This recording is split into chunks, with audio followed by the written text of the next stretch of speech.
India गठबंधन की संयुक्त प्रेस वार्ता में दिल्ली के मुख्यमंत्री माननीय अरविंद केजरीवाल जी, समाजवादी पार्टी के राष्ट्रीय अध्यक्ष माननीय अखिलेश यादव जी अपनी बात रखेंगे।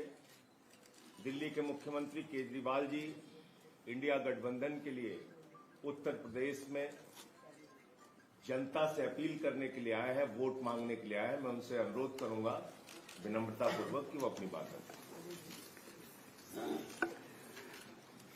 आज यहाँ आए हुए सभी पत्रकार बंधुओं को और जितने दर्शक ये देख रहे हैं उन सबको मेरा नमस्कार, मेरा प्रणाम।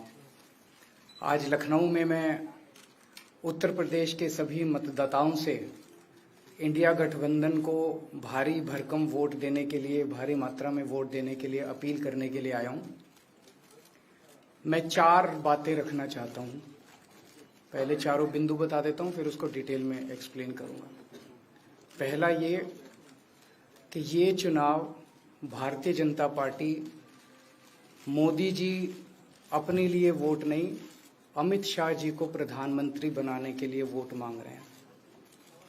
दूसरी बात, योगी आदित्यनाथ जी को अगर ये लोग जीत गए तो योगी आदित्यनाथ जी को 2 से 3 महीने के अंदर उत्तर प्रदेश के सीएम पद से हटा दिया जाएगा। नंबर 3, इन लोगों की पूरी तैयारी है, अगर ये लोग जीत गए तो संविधान को बदल के SC ST और OBC का रिजर्वेशन खत्म कर दिया जाएगा।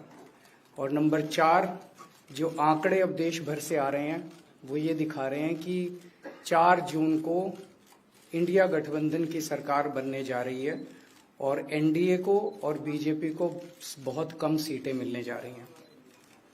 अब मैं अपने सबसे पहले पॉइंट पे आता हूं। जब 2014 में प्रधानमंत्री बने थे नरेंद्र मोदी जी, तो उन्होंने खुद एक रूल बनाया था कि भारतीय जनता पार्टी के अंदर और उनकी सरकारों में 75 वर्ष से ऊपर कोई भी व्यक्ति होगा तो उसको संगठन में और सरकार में किसी भी पद पे नहीं रखा जाएगा, उसको रिटायर कर दिया जाएगा। और उसका सबसे पहले उस रूल के तहत आडवाणी जी को और मुरली मनोहर जोशी जी को रिटायर किया गया था। और उसके बाद तमाम यशवंत सिन्हा जी, सुमित्रा महाजन जी, कई लोगों को यहाँ टिकट नहीं मिली। कई लोग जो पद पे बैठे हुए थे उनको पद से इस्तीफा दिलवा के उनको हटाया गया। ऐसे कई सारे लोग हैं। तो अब अगले साल 17 सितंबर को प्रधानमंत्री मोदी जी 75 साल के होंगे और मोदी जी ने तय कर लिया है कि अमित शाह जी को वो अपना वारिस बनाएंगे और अमित शाह जी अगले साल 17 सितंबर को देश के प्रधानमंत्री बनाने का उन्होंने तय किया है मोदी जी ने। इसके ऊपर मोदी जी पिछले 1-2 साल से लगे भी हुए हैं, क्योंकि भारतीय जनता पार्टी के अंदर अमित शाह जी के सामने जो जो बाधाएं पैदा कर सकता था नेता, एक एक करके उन सब नेताओं को साइड कर दिया गया, उनका पत्ता साफ कर दिया गया। शिवराज सिंह चौहान को हटा दिया गया, वसुंधरा राजे को हटा दिया गया, डॉक्टर रमन सिंह को हटा दिया गया, देवेंद्र फडणवीस को खत्म कर दिया गया, खट्टर साहब को खत्म कर दिया गया, एक एक करके सबको खत्म कर दिया गया। एक ही शख्स बचे हैं जो अमित शाह जी के रास्ते का कांटा बन सकते हैं। हेलो, आवाज आ रही है? आ रही है। एक ही ठीक है, आ रही है। एक ही शख्स हैं जो कि उनके रास्ते का कांटा बन सकते हैं, वो हैं योगी आदित्यनाथ जी। अब योगी आदित्यनाथ जी को इन्होंने हटाने का पूरा मन बना लिया है और अगर इनकी सरकार बनी तो 2 महीने के अंदर योगी जी को भी उत्तर प्रदेश के सीएम से हटा दिया जाएगा। मैंने दिल्ली में 3-4 दिन पहले ये प्रेस कॉन्फ्रेंस की थी और ये दोनों मुद्दे उठाए थे। जैसे मैंने मुद्दे उठाए थे तो अमित शाह जी ने और उनके कई नेताओं ने अपनी भावना प्रकट की कि नहीं, मोदी जी को 75 साल में इस्तीफा नहीं देना चाहिए, मोदी जी को 75 साल पूरा कार्यकाल पूरा करेंगे। उन सबकी भावनाओं की मैं कद्र करता हूं, क्योंकि अपने नेता के लिए जब भी ऐसी बात होती है तो सब लोग सामने आके बात करते हैं। लेकिन बड़ी बात यह है कि मोदी जी ने ऐसा नहीं कहा कि मैं 75 साल पे इस्तीफा नहीं दूंगा, मैं रिटायर नहीं होऊंगा। उनका अपना बनाया हुआ रूल है और मुझे पूरी उम्मीद है कि मोदी जी का अपना बनाया हुआ रूल है और मोदी जी अपने रूल को फॉलो करेंगे। नहीं तो लोग कहेंगे कि मोदी जी ने ये रूल आडवाणी जी को हटाने के लिए बनाया था, जब अपनी बारी आई तो नहीं। तो मोदी जी इस रूल का फॉलो करेंगे, ये पूरा यकीन है देश के लोगों को कि उन्होंने खुद रूल बनाया तो खुद फॉलो करेंगे। दूसरी बड़ी बात जो हुई कि जब मैंने कहा कि योगी आदित्यनाथ जी को 2 महीने में हटा दिया जाएगा, इस पे अभी तक भाजपा के किसी नेता की टिप्पणी नहीं आई है। 4 दिन हो गए, इसका मतलब ये तो कंफर्म करता है कि उन्होंने पूरी प्लानिंग कर ली है और उनके पक्ष में कोई बोलने के लिए तैयार नहीं है योगी आदित्यनाथ जी के। तो उनका हटना अब लगभग तय है कि योगी आदित्यनाथ जी को उत्तर प्रदेश के सीएम पद से हटाया जाएगा। दूसरी चीज, मैं उत्तर प्रदेश के सभी मतदाताओं को कहना चाहता हूं कि पिछले 4-5 महीने से इन्होंने शोर मचा रखा है, 400 पार 400 पार 400। क्यों? कहते हैं नहीं मोदी जी कुछ बड़ा काम करना चाहते हैं। तो लोगों ने खोद खोद के पूछा, भाई क्या बड़ा काम करना चाहते हैं, कुछ बताओ तो सही। तो उन्होंने नहीं बताया। लोगों ने फिर अंदर से पता किया कि बड़ा काम ये करना चाहते हैं कि देश से रिजर्वेशन खत्म करना चाहते हैं। हम जानते हैं कि इनका जो पूरा इकोसिस्टम है, आरएसएस, बीजेपी, शुरू से ये लोग रिजर्वेशन के खिलाफ रहे हैं। इनकी पूरी की पूरी मानसिकता रिजर्वेशन के खिलाफ रही है। तो मैं सभी लोगों को ये आगाह करना चाहता हूं कि ये बड़ा काम इनको 400 पार इसीलिए चाहिए क्योंकि ये रिजर्वेशन खत्म करना चाहते हैं। संविधान को, बाबा साहब अम्बेडकर ने जो संविधान बनाया था, उस संविधान को ये तार तार करना चाहते हैं। पूरे देश भर से अब जो ट्रेंड आ रहे हैं, वो ट्रेंड ये दिखाते हैं कि भारतीय जनता पार्टी को 250 से भी नीचे, मेरे हिसाब से 220 के आसपास, 3-4 दिन पहले भी मैंने कहा था, 220 से कम सीटें इनकी आती हुई नजर आ रही हैं। आप हिसाब लगा लीजिए। मैं हरियाणा होके आ रहा हूं कल परसों, हरियाणा में इनकी बहुत कम हो रही हैं, दिल्ली में इनकी बहुत कम हो रही हैं, पंजाब में मुझे नहीं लगता इनकी कोई सीट आ रही है, कर्नाटक में इनकी काफी कम हो रही है, महाराष्ट्र में इनकी बहुत कम हो रही है, बंगाल में इनकी कम हो रही है, यूपी में इनकी कम हो रही है, बिहार में इनकी कम हो रही है, झारखंड में इनकी कम हो रही है, राजस्थान में इनकी कम हो रही है। तो इनकी सीटें आ कहां रही हैं? तो इनकी 220 के नीचे सीट आ रही हैं। इनकी सरकार बीजेपी की सरकार नहीं बन रही है, इंडिया गठबंधन की सरकार बनेगी और इंडिया गठबंधन की सरकार जो है वो देश को एक प्रगति के रास्ते के ऊपर लेके जाएगी। इस तरह से जो पूरे देश के अंदर एक नेगेटिविटी इन लोगों ने फैलाई है, उसको हम लोग ठीक करेंगे। मैं अंत में उत्तर प्रदेश के सभी लोगों को अपील करना चाहता हूं कि इंडिया गठबंधन के, यहाँ पे सपा और कांग्रेस का गठबंधन है, इंडिया गठबंधन का जो जहां से कैंडिडेट है उसको भारी मात्रा में वोट देकर आप सब लोग जिताइए।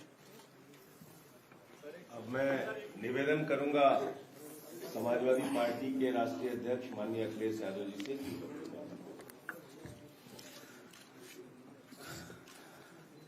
आदरणीय अरविंद केजरीवाल जी का मैं धन्यवाद देता हूं। उन्होंने बहुत महत्वपूर्ण बातें आपके सामने रखी हैं। जो देश का माहौल है और 4 चरणों में भारतीय जनता पार्टी चारों खाने चित्त हो चुकी है और उनके आंसुओं की नदी उफान में है। भारतीय जनता पार्टी जो 400 पार का नारा दे रहे थे, अब समझ में आया है 4 चरणों के बाद,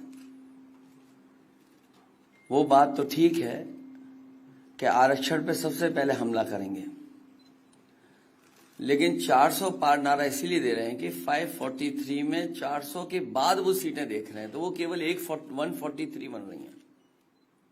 तो वो स्वयं स्वीकार कर रहे हैं कि 143 से ज्यादा वो सीटें जीतने वाले नहीं हैं, क्योंकि 400 पार सीटें 143 ही बनती हैं और 140 करोड़ की जनता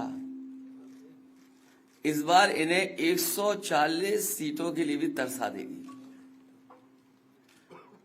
ये यूपी, दिल्ली और पंजाब ये 99 सीट के खेल में ही उलझ जाएंगे। यहां कुछ इन्हें हासिल होने वाला नहीं है। रोटी कपड़ा और मकान की तो लड़ाई हम लोग लड़ेंगे, लेकिन रोटी कपड़ा और मकान से पहले हमें संविधान बचाना है। संविधान बचेगा तो लोकतंत्र बचेगा और बाबा साहब भीमराव अम्बेडकर जी का दिया हुआ संविधान ये हमें अधिकार, हमें न्याय दिलाता है। भारतीय जनता पार्टी की इस साजिश को आम लोग समझ गए हैं और इस बार सबसे बड़ी हार भारतीय जनता पार्टी की होने वाली है।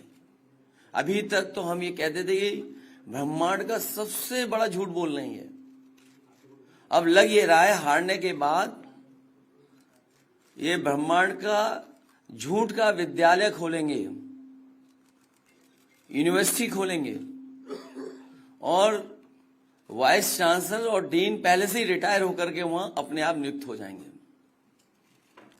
इसलिए देश को बचाने के लिए आदरणीय अरविंद केजरीवाल जी आए हैं, हम लोगों का सहयोग और मदद करने के लिए आए हैं। मैं इनका धन्यवाद देता हूं और आप पार्टी, इंडिया गठबंधन, समाजवादी पार्टी, हम सब मिलकर के भारतीय जनता पार्टी को हटाने जा रहे हैं।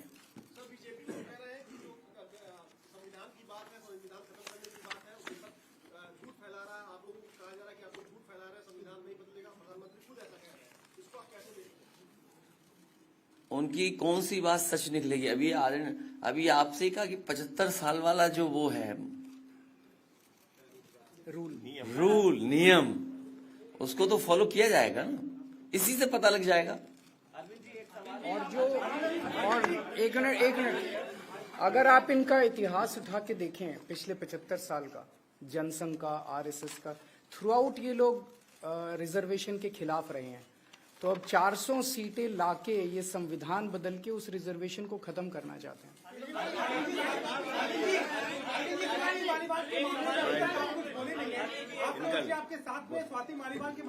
अरे उससे ज्यादा जरूरी और चीजें भी हैं, कागज हम निकाल लिए।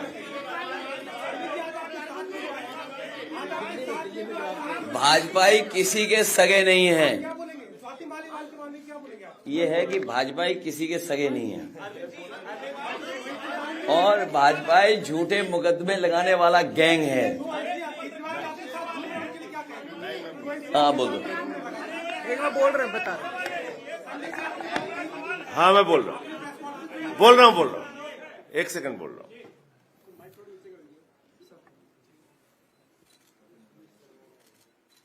सब लोग, पूरा देश हतप्रभ है, दुखी है, आज तक पीड़ित है। मणिपुर के अंदर एक कारगिल योद्धा की पत्नी को निवस्त करके घुमाया गया, सैकड़ों महिलाओं के साथ दरिंदगी हुई, भारत के प्रधानमंत्री खामोश रहते हैं। हजारों महिलाओं के साथ प्रज्वल रवन्ना ने बलात्कार किया, दरिंदगी की, मां की उम्र की महिलाओं के साथ। प्रधानमंत्री कहते हैं ये भारत को मजबूती देगा, इसी को वोट देना। ये भारत का भविष्य है प्रज्वल रवन्ना, उसको भगा दिया जाता है बीजेपी के द्वारा। पहलवान बेटियां जब जंतर मंतर पे लड़ रही थीं न्याय मांगने के लिए, तो यही स्वाति मालीवाल जो महिला आयोग की अध्यक्ष थीं, रात में उनके समर्थन में गई थी, पुलिस के लोगों ने घसीट के मारा था। हमने देखा यहीं उत्तर प्रदेश के अंदर कुलदीप सेंगर के मामले में, हाथरस के मामले में, देश के प्रधानमंत्री खामोश रहते हैं, एक शब्द नहीं बोलते। आम आदमी पार्टी हमारा परिवार है, पार्टी ने अपना रुख साफ कर दिया है और मैं चाहता हूं जितने विषय मैंने आपके सामने रखे हैं, देश के प्रधानमंत्री और भारतीय जनता पार्टी को जवाब देना चाहिए। स्वाति मालीवाल के मामले में जवाब देना, जब वो पहलवान बेटियों के लिए जंतर मंतर पे न्याय मांगने गई थी स्वाति मालीवाल जी, उस समय घसीट के मरवाया पुलिस वालों से। तो इसलिए इस पे राजनीतिक खेल ना खेलें, मैं सिर्फ इतना कहना चाहता हूं। धन्यवाद।